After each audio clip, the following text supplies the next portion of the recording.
as you can see, she has the most contagious full smile that lights up a room. Health or wellness has been with me for many years before I even entered the career.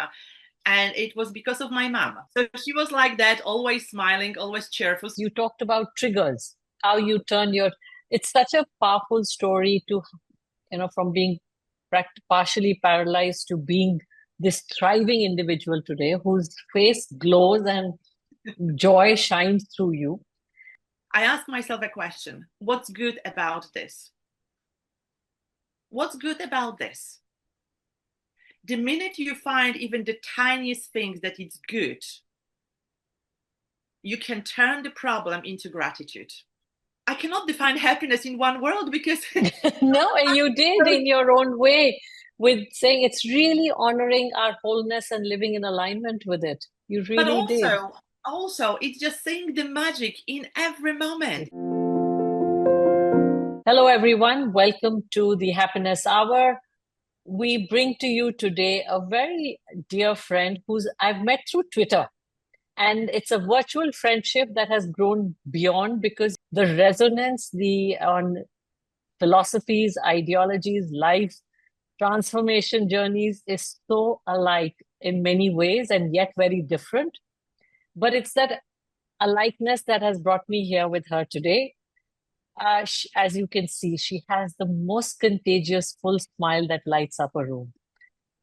She posts photographs of flowers on Twitter all the time. Her visits to the garden, a multi-award winning transformational leader, wellness and mindset coach, professional speaker, and best-selling author with over 30 years of experience in the wellness and personal development industry. Izabella teaches the fundamentals of health that empower clients to thrive in high-pressure environments. Trained by world-class experts, including Nobel Prize winner Dr. Louis Ignarro and Dr. David Heber, and mentored by Jim Rohn, Izabella possesses a profound understanding of the interplay between physical, mental, and emotional health. Passionate and curious, Izabella authored 3 best-selling books and has featured in prominent media. Thank you for being here, Izabella. Welcome to our show. Thank you for having Thank me, you. Ashu. I really appreciate that. So I would like to really dive into asking you, you moved from journalism to wellness, a huge shift. Could you share with us what triggered this shift? That's a very interesting question because I believe that everything that happens in our life is for our own good. And sometimes what we perceive as a disaster or a tragedy, sometimes it's just something that actually paves the path for our greater future, for us to be able to share our gifts in some way and for our growth. Health or wellness has been with me for many years before I even entered the career. And it was because of my mom. When I was 3 years old, my mom had at the time her first operation where a tumor on one side of her thyroid was removed. Oh, I'm And then sorry. afterwards, she had 9 different throughout the years operations, and some parts of her body was removed. So health was very much so a big thing in our lives, in our family. I'm the only child, and very quickly I felt almost like a protector of my mom in some ways. And I was, since my early years, I was reading certain books about food, what to combine, what to eat, what's better. Sometimes I was surprising my parents with my ideas that were not so much into a Polish food culture, let's put it this way. So there was always an element. What I'm grateful to my mom is the example of her resilience. When she was going through the illnesses, operations, it was never the time for sadness in the house. My mom was embracing this with incredible resilience and almost like a full acceptance. When she was going to the hospital, she was going like to a spa, packing her bags, everything, still smiling. By the way, my smile is just a gift from my mom, so I'm always Ah, grateful to her. And God so bless she her. was like that. Yeah. So she was like that, always smiling, always cheerful. So there was never the illnesses in my house. The being unwell was not really associated with the drama, sadness, tragic, and sort of like sober, kind of feelings, emotions. But that was my mom. What happened that truly transformed and triggered my professional interest in wellness was when I was 23 and I was abroad on an international conference. And to cut the long story short, I ended up in the hospital during that event, Okay. partly paralyzed and with a loss of speech. Um, my tongue became like a piece of wood. I couldn't speak, I couldn't move, and at some point, even when I wanted to cry for help to my friends who were around me, um, I couldn't speak, and everything went dark, and I woke up in the hospital. So not the most enlightening or pleasant experience or joyful experience on the surface. I was diagnosed with a severe case of a panic attack. I never know. I've never knew anything about Wow. mental health or panic attacks. I mean, we are talking about when I was 23, which was some years ago. So I didn't know. No one was talking about panic attacks. No one was talking about mental health or depression or burnout. This was not in the vocabulary in those days. Um, so I thought it was a one-off event. To my surprise, obviously, those attacks started to happen, and I started to recognize, put my journalistic hat on, and I recognized what were the triggers. And I decided at some point that I don't really like the medications I'm put on, although they might be helpful, but I don't like the side effects of that. And I completely decided to go into natural remedies. And that was really the beginning of my journeys into wellness, mindset, and the field that I'm working in, which it can be called like a personal development on a deep level, inside and outside, on a physical, mental, and emotional level. And I think the biggest thing for me was that when those panic attacks started to repeat themselves, I realized that I really need to find out what does really impact health, because I kind of lost almost identity. I was always very strong, independent, hiking mountains, carrying, heavy rucksacks during those hikes and everything, always priding myself in being strong. Even my parents used to call me a commando because I had this strength, both inner and physical strength. And suddenly, I was completely lost and helpless. I was so full of fear, totally taken over by fear of death, fear of being by myself, that the help will not arrive, um, to the point that I was already an adult working, and I had to hold my mom's hand to fall asleep. So for me, that was really shocking. That was not part of me. I didn't like that side of me. So I again I went on a quest to find out what does really impact health. Initially to help myself to find the answers and to absolutely get my body back into order and regain my identity. Um, and little did I know that it led me to a professional career that Mm. I could share with people my journey, but also things that I've learned along the way that helped me not only to get over those panic attacks or control them or embrace the triggers and knowing how to switch those triggers into the positive emotions, um, to be able to slow down the aging, to have the vitality that people notice, that I was able truly to, as they say, rise and thrive. And no matter what happens in their life, they can turn it around. I'm curious. You talked about triggers, how you turn it's such a powerful story to, from being partially paralyzed to being this thriving individual today whose face glows and joy shines through you.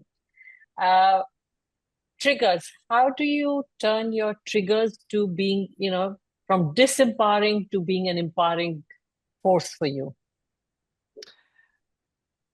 This is where our mind comes into place and our perception.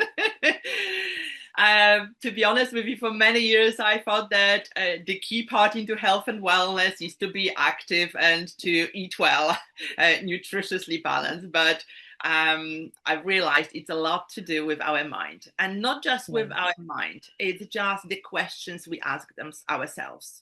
What's the meaning that we attach to things that happen to us?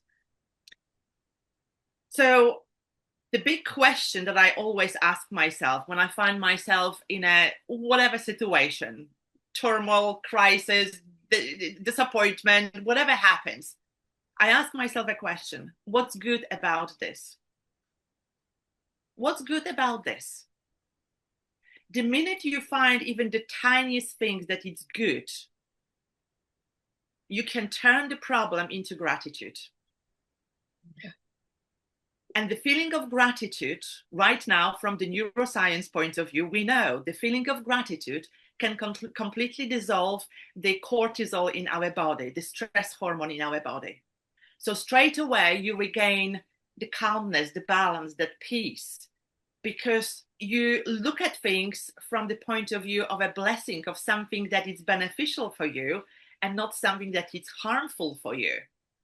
And when you mentally make this transition, No, then you can transform any emotion, even deep grief, you can, through gratitude, turn into blessing and inner peace.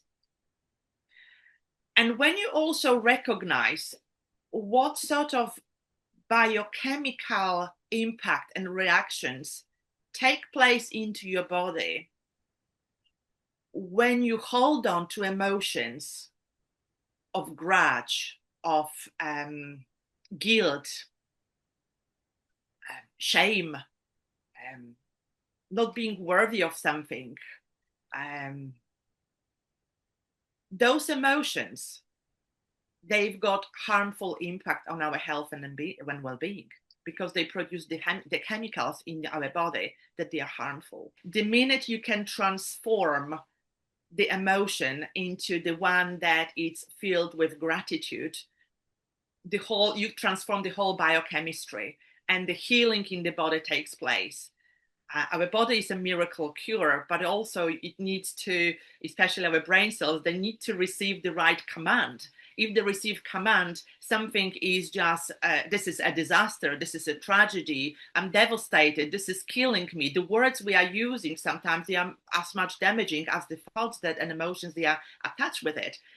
Then the brains embrace this command and says, this is a disaster, so let's create a disaster in your body. And that's how the illnesses, inflammation, and all the other things start to be born. But if you command, this is a blessing, this is a good thing, maybe I don't understand even how or what's the good about it, but I have this deep feeling that it's for my good, that universe, it's never against me. The universe, God, the infinite yeah, intelligence, whatever we would like to call it, it's working for me, it's working with me, but I need to also be aligned with it, with the right thoughts and emotions, and also the vocabulary that I express.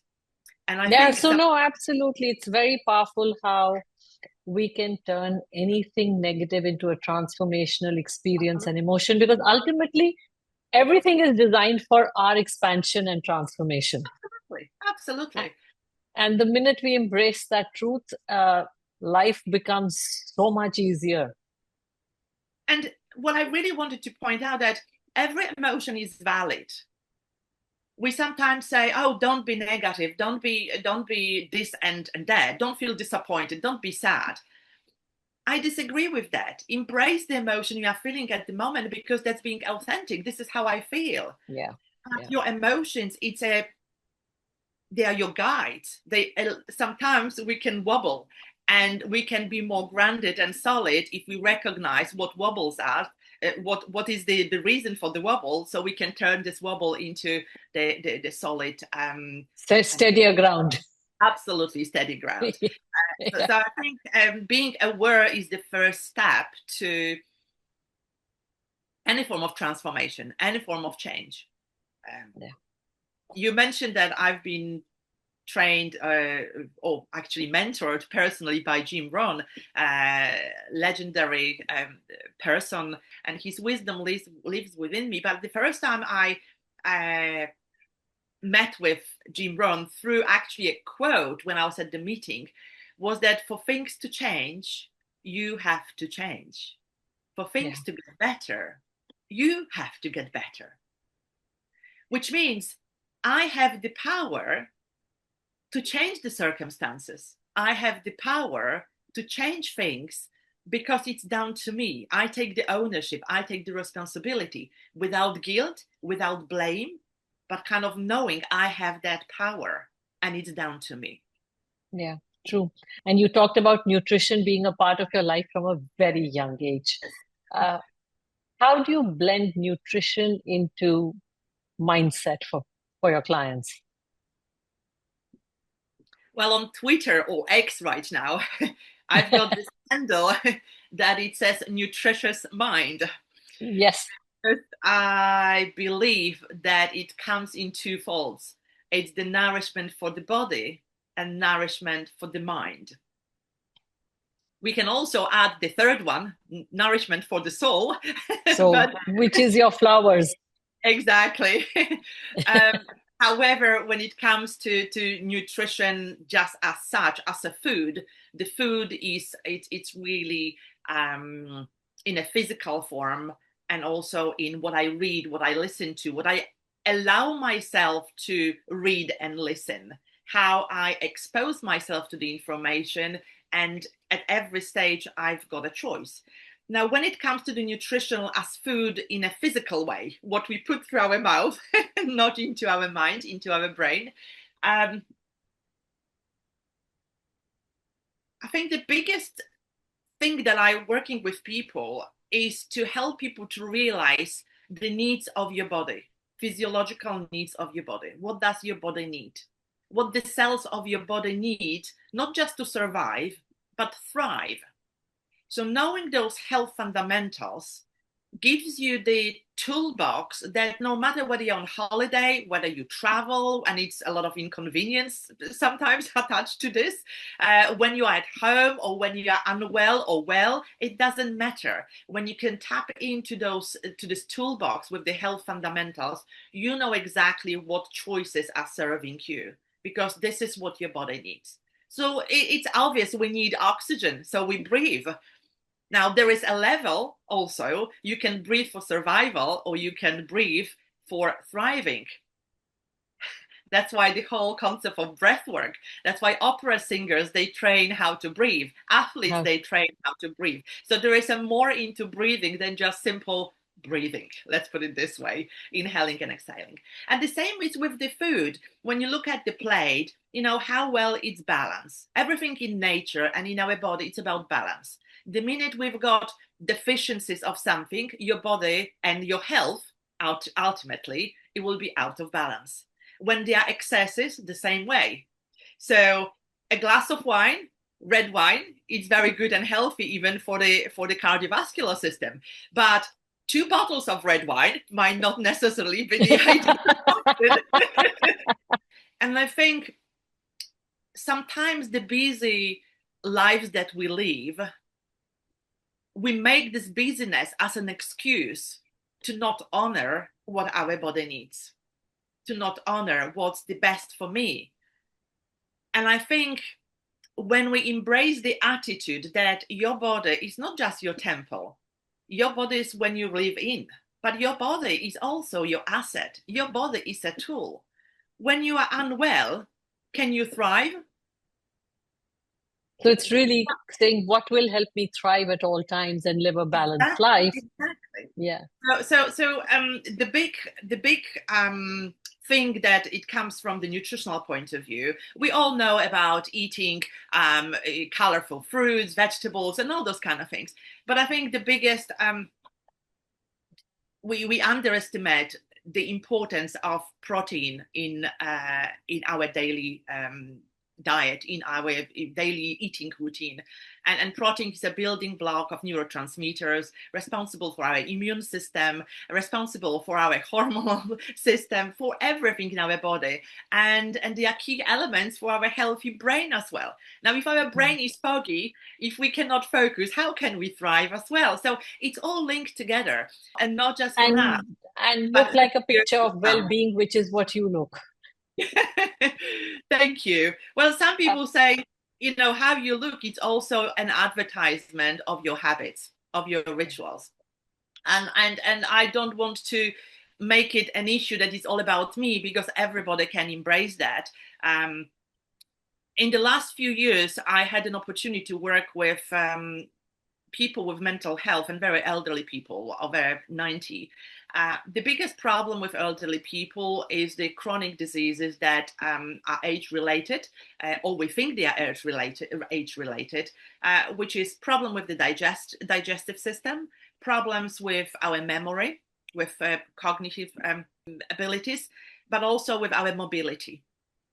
And making sure that you are not thriving now, but also thriving when you hit the 90s, and you will be still full of life, vibrancy, the wisdom that you can pass on to others. That's a true legacy. We talk about legacy in so many different terms, but for me, legacy is taking care of my body. So when I'm older and I've accumulated this wisdom through the years, I can still be of value to the community, to the marketplace, to people around me, to the environment. That's for me a legacy.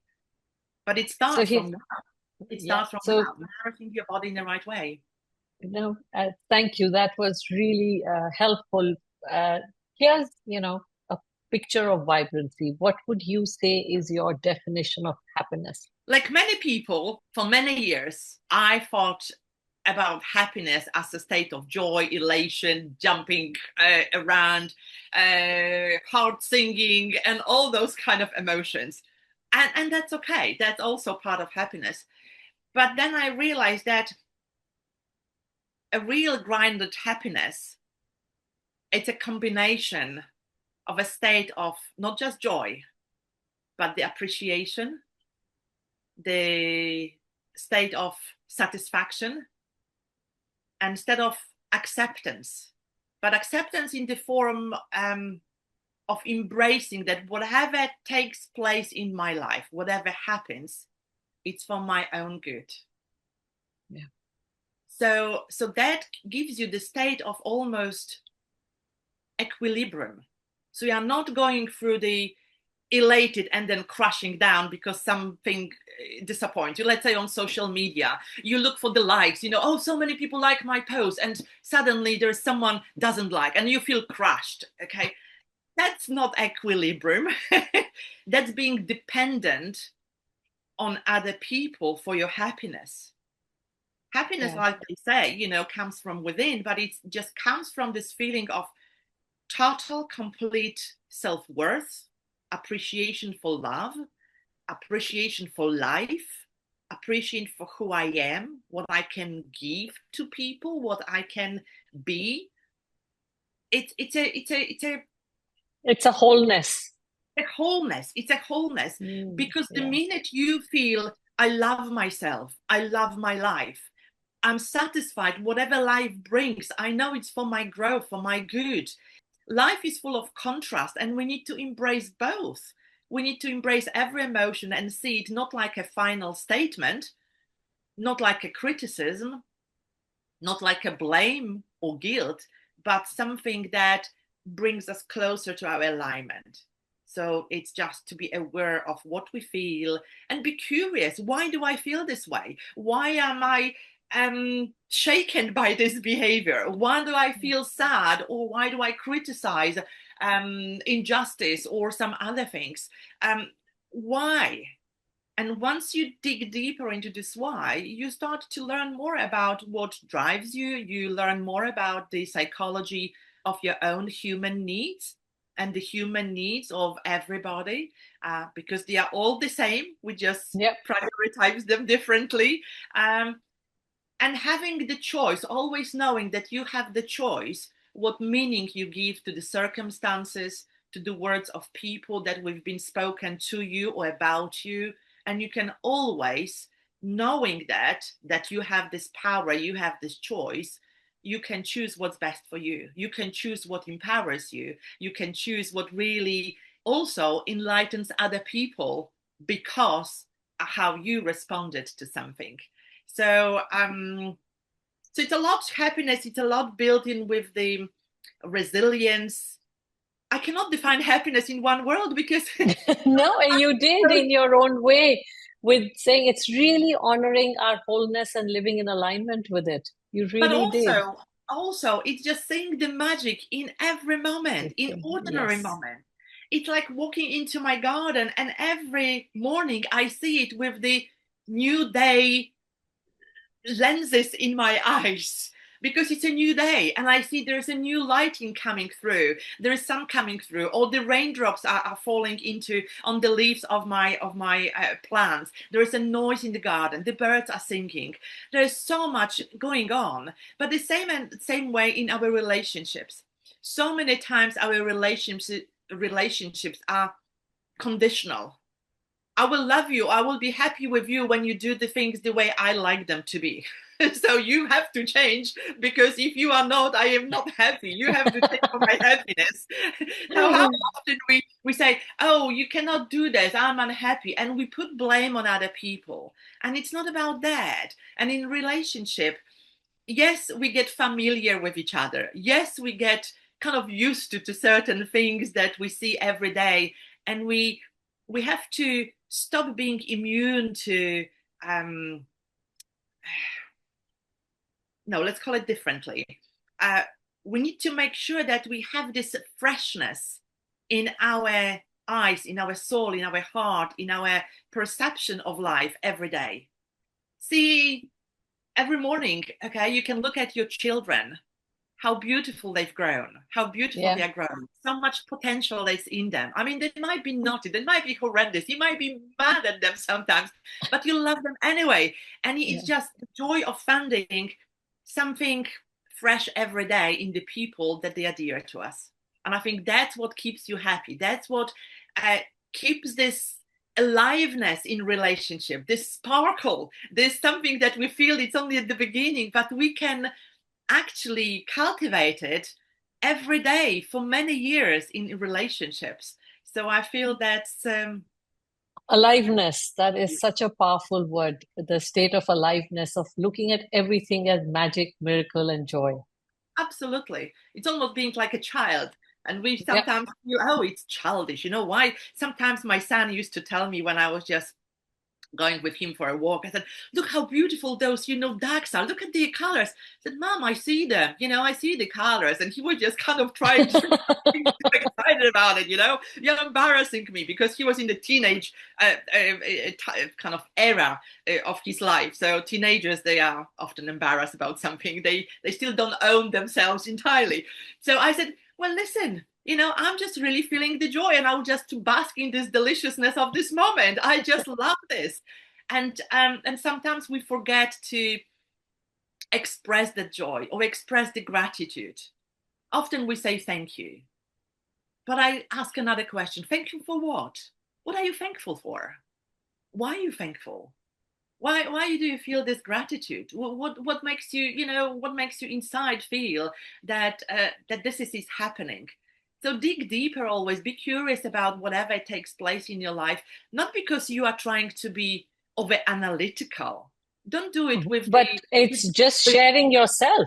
I think it's being exactly. authentic. Just It's be really, spontaneous, allow yourself to feel, to express how you feel. yeah. And I think that's very important, it's powerful.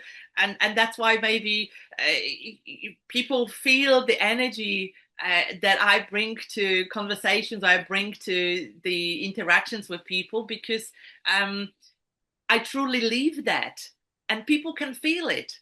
When I meet with people, I love them, I'm interested in them. It's just so exciting to get to know another person on a different level and see, maybe there is a possibility I can learn something from them.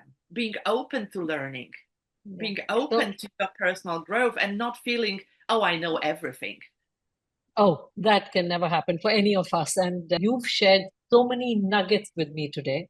And by bringing this, your energy and your vibrance completely with us, sharing it in your wholeness without holding even an element of it back. So thank you so much for filling my heart with that love and joy. Oh, thank you. My pleasure. My pleasure.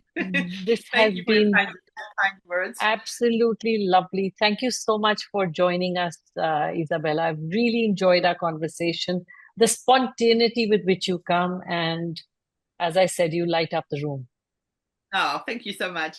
Thank you so much. Um and I just hope that people take on being curious and allowing themselves to be curious, allowing themselves to question everything. Nothing is a status quo in our life. Nothing. You don't have Yeah, to embrace the quotes that someone wise or well known said. If they are not aligned with who you are, with your values, then you don't have to repeat those quotes. You can just state something that you feel and take that. This takes courage as well. This takes extra confidence to do it, but I think it's just so liberating. It's so rewarding, and that's how we become truly independent and free and in love with life and enjoying life and being happy, because that's the theme of your your podcast, happiness. I thank think you. that's all I can just share, and I'm really grateful to be here. Thank you so much again for inviting me. Thank you so much.